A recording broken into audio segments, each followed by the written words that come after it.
Challenging Amatonormativity Part 1 A Beginner's Guide. Order of content. We will start with a list of basic definitions and an explanation of what amatornormativity is. Then we will go through examples of ways in which amatornormativity can manifest and examples of how this is harmful. We will then go through a series of exercises. To round off, we will go through a list of sources and credits. Definitions. These basic definitions will be helpful as you go through the guide. 1. Alloromantic. Someone who experiences romantic attraction. 2. Aromantic. Someone who generally experiences little to no romantic attraction. 3. Asexual. Someone who generally experiences little to no sexual attraction. 4. Compulsory sexuality. The assumption that all people are sexual, and the social norms that compel people to experience themselves as desiring subjects, take up sexual identities, and engage in sexual activity. 5. Heteronormativity. The belief that heterosexuality is the default, preferred, or normal mode of sexual orientation. 6. Homonormativity. The idea of assimilating homosexuality into heteronormative standards, for example, mainstream gays or respectable queers. 7. Polyamory. The capability or desire to be in a relationship with more than one person at once. 8. Queer platonic relationship. A committed relationship that is not romantic, but goes beyond the cultural norms of friendship. 9. Singlism. The stigmatizing of adults who are single. What is amatornormativity? Amatornormativity is the assumption that a central, exclusive, amorous relationship is normal for humans, in that it is a universally shared goal, and that such a relationship is normative, in that it should be aimed at in preference to other relationship types. The assumption that valuable relationships must be marital or amorous devalues friendship and other caring relationships. Source: Elizabeth Brake from Minimizing Marriage, published in 2012. Amatornormativity can manifest in different ways. Some cultural or personal forms of amatornormativity include assuming that everyone desires a romantic or monogamous relationship, minimizing the importance of non-romantic relationships, viewing relationships in a hierarchical manner, with romantic relationships being the most important, assuming that any sort of emotional and physically close relationship must be romantic, automatically expecting that commitments to romantic partners should be prioritized, viewing singledom as something to be pitied or remedied, believing that people need to find, quote, the one to be truly happy, and that there is only, quote, the one. The expectation that relationships should be monogamous and exclusive. The assumption that all of one's needs must be met by one romantic partner. Considering having more than one partner or loving more than one person as cheating. Care, for example, long-term, domestic, intimate care, and cohabitation being exclusive to romantic couples. Viewing their nuclear family as the, quote, right way to be a family. Considering romantic love to be the only legitimate form of love, therefore placing it as the normative category, in which the word love is often automatically assumed to have romantic connotations, and all language around love, relationships, and intimacy are co-opted by romance. Structural or institutional forms of amatornormativity include spouses receiving privileges and benefits that are not legally available for other relationships, such as healthcare coverage, a lack of marriage equality, in which people are only able to marry one person, child custody and adoption laws disadvantaging or prohibiting parenting by unmarried or single persons, platonic co-parenting, or parenting with more than one partner, not being able to afford housing on a single earner wage, housing laws that prohibit multiple adults, who especially are not in a partnership, living together or sharing a home together, domestic partnerships being legally considered as an entity formed by two persons, hospital visitation rights being limited to partners or spouses or immediate family,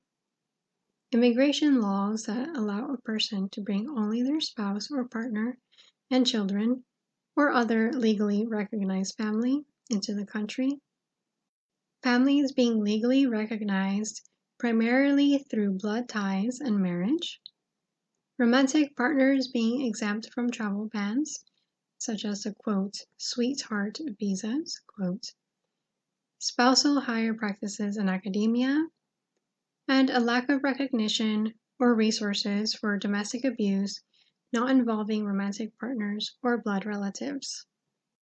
How is this harmful? Amatornormativity is especially harmful to anyone who does not engage in normative romantic relationships or does not experience or engage with love in a normative Western sense. Aromantic, asexual, polyamorous, or non-monogamous folks, as well as neurodivergent and disabled folks, and Black, Indigenous persons of color are often the most vulnerable to and marginalized by amatonormative expectations, remarks, and practices.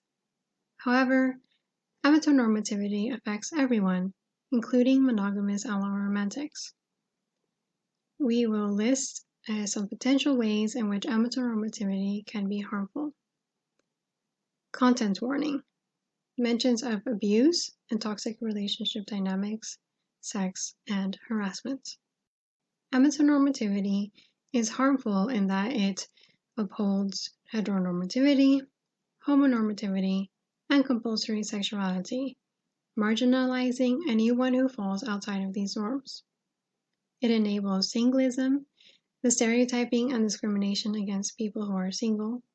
For example, single adults often have to pay more for services and products, such as car insurance or housing, and their free time is deemed less valuable, especially in the workplace.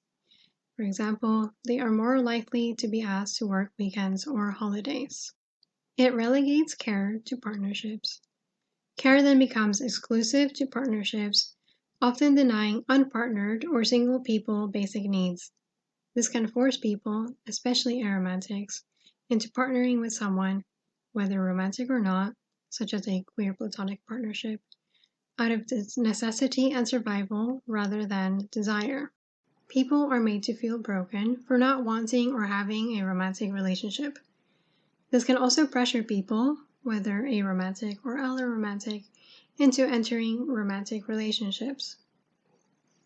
Polyamorous people have to hide that they have more than one partner or are forced to choose a primary partner, especially when it comes to legal matters, such as designating healthcare benefits, marriage, and so forth.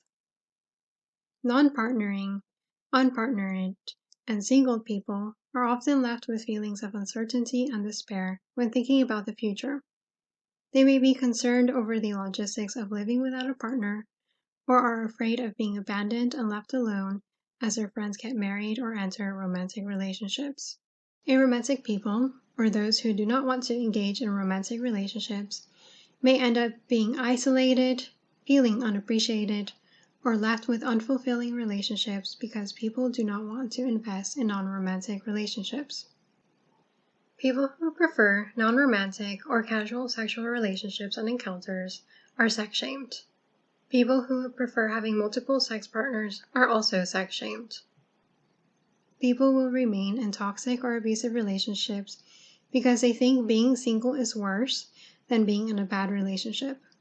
It can also keep people in abusive relationships if they are financially or otherwise dependent on their partner. It can lead to overdependent or toxic relationships. Amatonormativity gives the idea that people in a romantic relationship shouldn't and can't have their needs met outside of the relationship.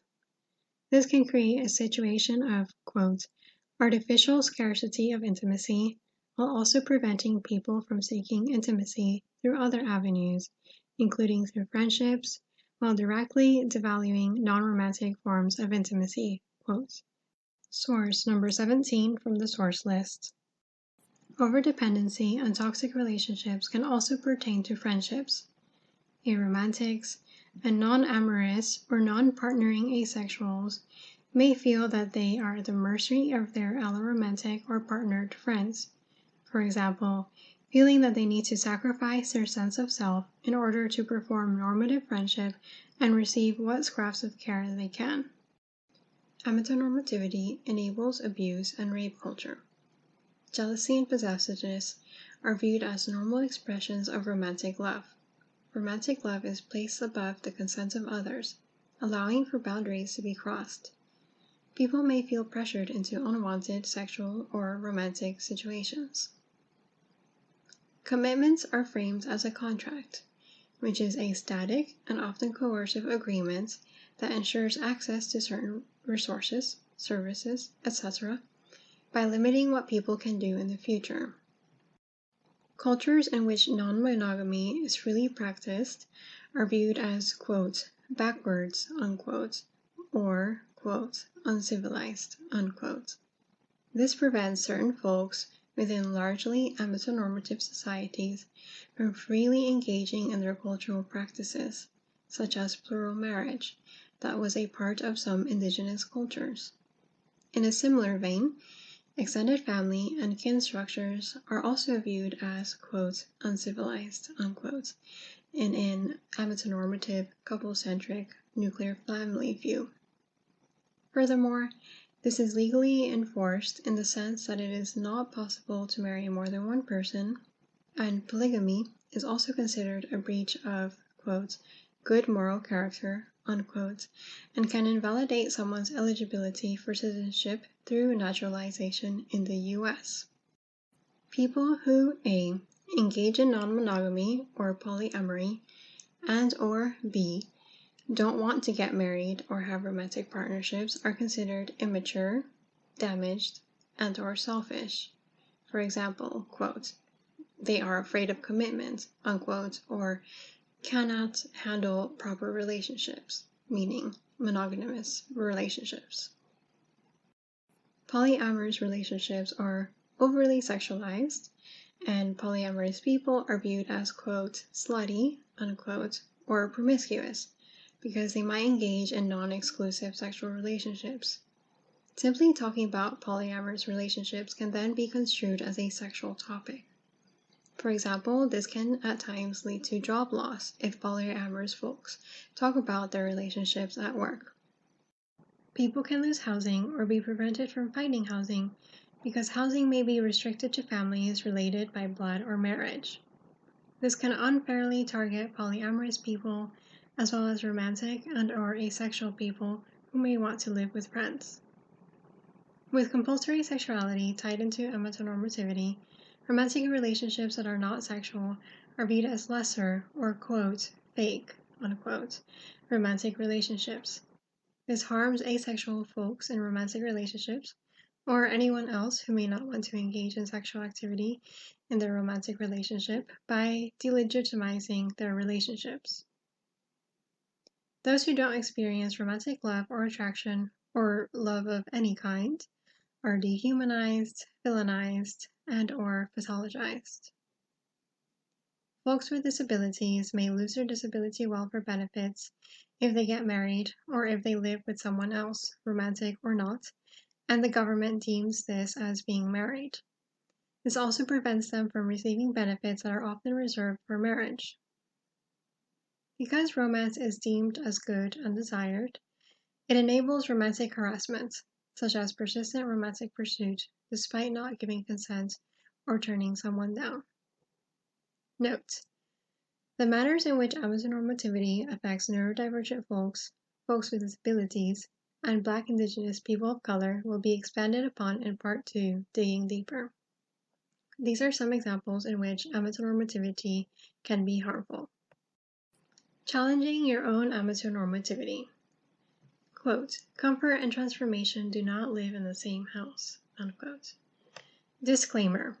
Challenging your amatornormativity does not mean that you have to stop engaging in monogamous romantic relationships. Now that you have learned about amatornormativity, you can complete a couple of short exercises to help apply what you have learned and to actively challenge the amatornormative standards and ideals that you might hold. Please make sure to take a moment to check out the narratives listed at the end to further learn how people experience amatornormativity. Pre-reflection. Before starting the exercises, take a moment to reflect on how you feel after learning about amatornormativity. When confronted with prejudices of a system deeply ingrained in our culture, we may experience and encounter difficult emotions. Perhaps guilt from realizing that you are complicit in a system that harms others, and/or perhaps sadness from realizing how you yourself had been harmed. Sometimes challenging yourself can be hard, and that's okay. What do you think about amatornormativity? Do you feel any negative emotions, such as defensiveness, shame, or guilt? Do you feel any positive emotions, such as recognition, understanding, or insights? As you move through this, feel free to pause and re-examine where you are. Pause here to write, record, or think about your response. Exercise 1. The first step to challenging your own amatornormativity is beginning to recognize how it is present in your everyday life, whether it be in the way you talk about relationships, for example, saying things like, quote, just friends, unquote. Think about relationships, for example, automatically thinking that relationship and intimacy are inherently romantic or sexual, or in the media, for example, all these single people in a movie getting hastily paired up near the end. Take a moment to think on some ways in which amatornormativity shows up in or around your life on a personal and cultural level. Have there been moments in which you experience amatornormativity? How has amatornormativity affected you? Pause here to write, record, or think about your response. Exercise 2. Recognizing amatornormativity at the structural and institutional level is also important in challenging amatornormativity, as this is perpetuated in our laws and policies, which can greatly impact daily life, as well as the needs and resources available to people. Structural amatornormativity refers to policies, practices, and broader norms that perpetuate amatornormativity and allows privileges associated with alloromanticism and monogamy, especially marriage. Institutional amatornormativity refers to amatornormativity that takes place within governmental and social institutions, and the unfair distribution of resources that benefits alloromanticism and monogamy. Take a moment to look up laws, regulations, and policies surrounding housing, marriage, adoption, healthcare, immigration, etc., and see if you can recognize amatornormativity structurally and institutionally. For example, the Sweetheart Clause during the pandemic, or the Family and Medical Leave Act in the United States. You can use some of the examples under structural and institutional examples in the amatornormativity can look like section as a starting point. Pause here to write, record, or think about your response. Exercise 3.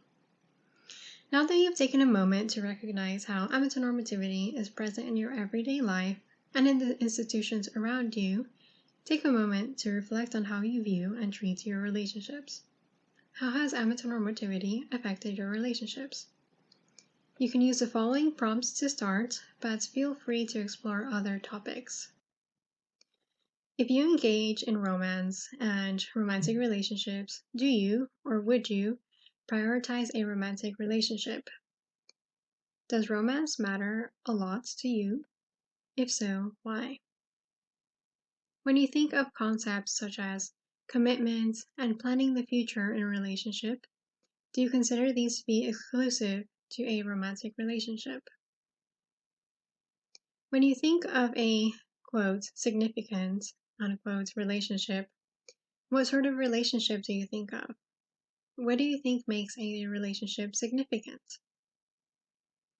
Do you take the time to, quote, define the relationship, unquote, or seriously discuss your non-romantic relationships?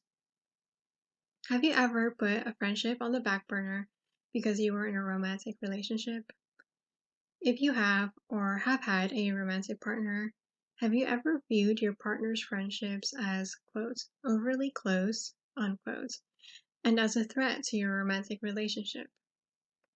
Do you take the time to celebrate and appreciate the non-romantic relationships in your life? Have you ever felt afraid to be single or felt it necessary to be in a romantic relationship to be secure? Why do you think that is? Pause here to write, record, or think about your response. Exercise 4. Think about the narratives around relationships, as well as how institutions prohibit relationship diversity due to amatornormativity. Pick a topic or topics and try to compare what would that look like in an amatornormative lens and in a relationship diverse lens. Some examples include housing, various forms of intimacy, healthcare plans, or child rearing. For example, in the amatornormative lens, a family consists of 2 adults who are married or in a long-term romantic relationship and their children. In a relationship diversity lens, a family can take many shapes and forms. It can consist of a polycule and their children. It can consist of a group of friends or of a romantic couple and a friend. It can take many different shapes and forms and consists of many different combinations of relationships and situations. Pause here to write, record, or think about your response. Post-reflection. How do you feel now about amatornormativity? How have you started to see things differently? What are some aspects of challenging amatornormativity that you will include in your life? What are things that you still find difficult? What emotions did you encounter when going through the exercises? What are some ways that you can reduce or eliminate amatornormativity in your life and perhaps in those around you?